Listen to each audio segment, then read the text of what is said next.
Hello everyone, welcome back to another video. তো কথা বলবো এই বছরের মোস্ট অ্যান্টিসিপেটেড বাংলা অ্যাকশন ছবি খাদান বলে ছবিটাকে নিয়ে, যেটা আমি সবেমাত্র সিনেমা হল থেকে দেখে এলাম। তো কেমন হলো ছবিটা সেটা নিয়ে পুরো বিস্তারে আলোচনা করব। তারপরে একটা জিনিস আমি ছোট ডিসক্লেমার দিতে চাই, যেহেতু গতকালকে দেবের এন্ড থেকে একটা পোস্ট করা হয় যে খাদান রিলেটেড বিষয়বস্তু নিয়ে বেশি কিছু কথা না বলতে, মানে বা বেশি কিছু তোমার সেই বিষয়বস্তু বা খাদানের মোস্ট কিছু পপুলার কিছু কিছু সিকোয়েন্স আছে যেগুলোর বিস্তারে আলোচনা না করতে, নাহলে আমার চ্যানেল উড়ে যেতে পারে। তো সেই বিষয়বস্তুগুলো নিয়ে আমি একদমই কথা বলতে চাই না, এবং সেগুলো নিয়ে কথা বলা উচিতও নয়। এবং কোনো কিছু স্পয়লার আমি একদমই দেবো না। ট্রেলারে যতটুকু ছবিটার প্রতি তারা যে মেন ফ্যাক্টসগুলোকে যেগুলো তারা হাইড করার চেষ্টা করেছিল, সেইগুলো আমি একদমই এখানে ডিসকাস করতে আসিনি। খাদান, আমি একটা ছোট্ট জিনিস জাস্ট বলে দিতে চাই খাদান বিষয়বস্তু নিয়ে, যে তোমরা এত বছর ধরে যেরকম একটা এক্সপেকটেশন খাদান রিলেটেড বিষয় নিয়ে রাখছিলে, বা একটা অ্যাকশন ধর্মীয় ছবি বাংলার বুকে দাঁড়িয়ে এরকম কোনো একটা ছবি তোমরা চাইছিলে, যেটা অ্যাকচুয়ালি এসে সব কিছু সিনারিও চেঞ্জ করে দিতে পারে এবং অনেকগুলো আগামী ফিউচারিস্টিক বাংলা ইন্ডাস্ট্রির জন্য একটা লেভেল সেট করে দিতে পারে বা একটা বেঞ্চমার্ক সেট করে দিতে পারে, তো সেটা হচ্ছে এই ছবিটা। এই ছবিটা কিন্তু আগামী দিনে অনেকগুলো ছবির জন্য অনেক রাস্তা ক্লিয়ার করে দিল, বা অনেক কিছুর কারণবশত এই ছবিটা মানে আগামী দিনে যারা এরকম অ্যাকশন ধর্মীয় ছবি করতে সক্ষম হবে, মানে বা এরকম কাইন্ড অফ ছবি তারা করতে চাইবে, তো তাদের ক্ষেত্রে কিন্তু সেই জিনিসটা রাস্তা কিন্তু করে দিল খাদান। এর পিছনে রিজন হচ্ছে, যেরকম মাস ওয়েতে তারা জিনিসটাকে প্রেজেন্ট করার প্রচেষ্টা করেছে পুরো থ্রু আউট সিনেমা জুড়ে, অ্যাকচুয়াল মাস সিনেমায় এরকম লাস্ট, আমি একদম অনেস্টির সাথে বলছি, লাস্ট বহু বছর কোনো একটা বাংলা অ্যাকশন ধর্মীয় ছবিতে এরকমভাবে অডিয়েন্সকে তুমি সিটি মারছে, তারা মাস সিকোয়েন্সগুলোতে তারা এইভাবে লাফিয়ে উঠছে, তো এই জিনিসগুলো হতে কিন্তু তোমরা দেখোনি।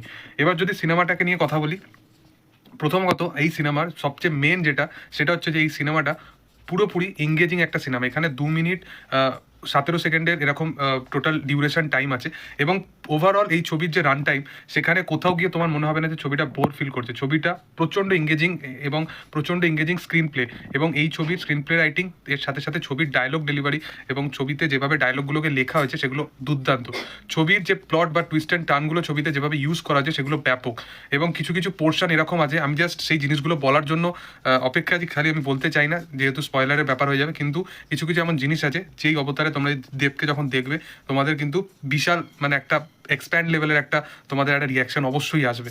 এর সাথে সাথে এই ছবির যদি পারফরমেন্স নিয়ে কথা বলি, এই ছবি দিয়ে তোমরা যখন এই ছবিটা দেখে বেরোবে, তো আমি একটা জিনিস বলতে চাই, যখন তোমরা অনির্বাণ চক্রবর্তীর নাম তো শুনেইছো, এবং অনির্বাণ চক্রবর্তীকে কিছু কিছু মাল্টিপ্লেক্স চেনের এরকম অডিয়েন্স আছে যারা সবসময় একেন বাবু হিসাবেই তাকে চিনে ফেলেছে। আমি একটা জিনিস বলতে চাই যে এই মানুষটা প্রধানের মতো একটা ছবিতেও এরকম একটা কাইন্ড অফ রোল করতে পারে, এবং মান্ডির মতো একটা চরিত্রকেও দারুণভাবে পুল আপ করতে পারে। তার পারফরমেন্স দুর্দান্ত। এর সাথে সাথে রাজা দত্ত, সুমিত গাঙ্গুলি, পার্থ সারথী স্পেশালি, এই প্রত্যেকটা ক্যারেক্টারকে যতটুকু স্পেস দেওয়া যায় তারা নিজের জায়গায় দুর্দান্ত কাজ করেছে। এবং এর সাথে সাথে স্নেহা এবং বরখার ক্যারেক্টারটা এখানে বিশেষ করে ইম্পর্টেন্ট একটা চরিত্র, যেখানে দুটো ক্যারেক্টার সে মোস্ট প্রবাবলি প্লে করছে দেবের সাথে সাথে, সেই এবং জিউ সেনগুপ্তের সাথে সাথে, সেই ক্যারেক্টারটা এখানে দুর্দান্ত পারফরমেন্স করেছে। এবং আমি তো সারপ্রাইজ হয়ে গেছি যে এই ক্যারেক্টারটা এত সুন্দরভাবে এই জিনিসগুলোর ক্যারেক্টারটা এখানে ব্যাপক পারফরমেন্স দিয়েছে। এবং এর সাথে সাথে যে দুজনকে কথা বললেই নয়, এই ছবির মানে মেন যে দুজন ট্রুপ, এক হচ্ছে দেব এবং আরেকজন হচ্ছে জিজু সেনগুপ্ত, এই দুজনের পারফরমেন্স বিয়ন্ড লেভেলের। এবং এরা প্রত্যেকটা সিকোয়েন্সে, এরা যখনই স্ক্রিনের মধ্যে আসছে, এরা অ্যাকচুয়ালি যে শো স্টিলার, সেটা সিরিয়াসলি মানে দেবের তো সেই মাস অবতার যেরকমভাবে অডিয়েন্স তাকে চাইছিল, এবং দুটো চরিত্রের মধ্যে যেভাবে তাকে প্রেজেন্ট করা হচ্ছে সেটা দুর্দান্ত। এবং আমি এতটুকু বলতে পারি যে দেবকে যেভাবে তার পরিচালক প্রেজেন্ট করেছে, সুজিত দত্ত যেভাবে প্রেজেন্ট করেছে, বেশ কিছু সাউথের ফিল্ম আছে, সেই ছবিগুলো আমি জাস্ট নাম নিতে চাই না, তাদেরকেও হার মানিয়ে দেবে। যেরকমভাবে তারা সেই ওয়ার্ল্ডটাকে এক্সপ্লোর করেছে, যেরকম ওই রেকি বা যারা যখন তারা করেছিল যে খাদানটাকে যেভাবে তারা এক্সপ্লোর করেছে ওই ওয়ার্ল্ডটাকে, সেটা দুর্দান্ত। এবং যেভাবে ক্যামেরা ওয়ার্ক হয়েছে এখানে সুজিত দত্তর কাজ দুর্দান্ত হয়েছে। এর সাথে সাথে ছবির ডায়লগ আমি অবশ্যই একবার মেনশন করলাম, এবং জিসু সেনগুপ্তর পারফরমেন্স পুরো এমন নর্মাল কিছু ছবির মধ্যে কিছু সিকোয়েন্স আছে যেগুলোকে এত বিউটিফুলি যে পুল আপ করবে সেটা অনবদ্য। এই ছবিটা আমি বিশেষত প্রত্যেকটা ছবি রিভিউয়ের ক্ষেত্রেই কিছু পার্টিকুলার মানুষ আছে যাদের নাম না নিলেই নয়, এবং বাকি যাদেরকে বলি যে তারা ভালো কাজ করেছে এরকম। কিন্তু এই ছবিতে আমি জন ভট্টাচার্যর কথাটাও ছাড়ছি না, কারণ তাকেও একটা ইম্পর্টেন্ট ক্যারেক্টার প্লে করতে দেওয়া হয়েছিল, সে দুর্দান্ত কাজ করেছে।